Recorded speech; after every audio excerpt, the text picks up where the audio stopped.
গ্রামীণ জনপদের জনপ্রিয় লাঠি খেলা সময়ের সঙ্গে হারিয়ে যেতে বসেছে ঐতিহ্যবাহী এই খেলাটি। হারিয়ে যাওয়া এই সংস্কৃতি রক্ষার পাশাপাশি আত্মরক্ষার কৌশলও শেখায় এই খেলা। নববর্ষ উপলক্ষে জামালপুরের পৌর এলাকার লাঙ্গলজোড়া গ্রামে আয়োজন করা হয় লাঠি খেলার।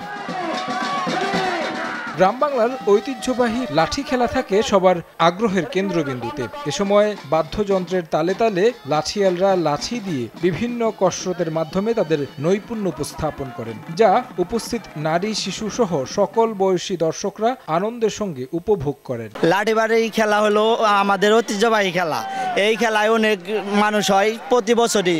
আমরা অনেক দূরে থেকে আইছি, খেলাতে খুব মজা লাগলো আর কি, ভালো লাগলো।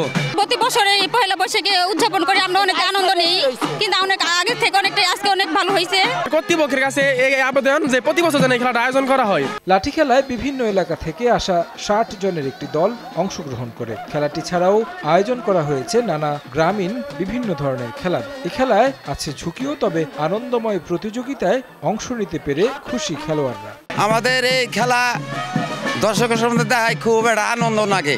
সরকার যদি কালে এই খেলাটার জন্য আমাদের জন্য পিছিয়ে দ্বারা সামনে দ্বারা সঙ্গে সহযোগিতা বলে কাঁধে কাঁধ মিলা আমরা এই খেলাটা ধরে রাখার জন্য চেষ্টা করব। আগামীতে আরো বড় পরিসরে আয়োজন করার কথা জানান আয়োজকরা। কোনো মা বা বাবার ছেলে সন্তানেরা কখনো নেশাগ্রস্ত বা অন্যায়মূলক কাজে না যায়। সারা বাংলাদেশে মানুষ কিভাবে উৎফুল্লভাবে ঘর থেকে বেরিয়ে এই বাঙালি জাতি এই শুভ নববর্ষ নতুন একটি বছরকে উদযাপন করতেছে। গ্রামীণ এই ঐতিহ্যবাহী খেলাগুলো বর্তমান প্রজন্ম বা ভবিষ্যৎ প্রজন্মের কাছে টিকিয়ে রাখতে সরকারের পৃষ্ঠপোষকতা দরকার বলে মনে করেন সবাই।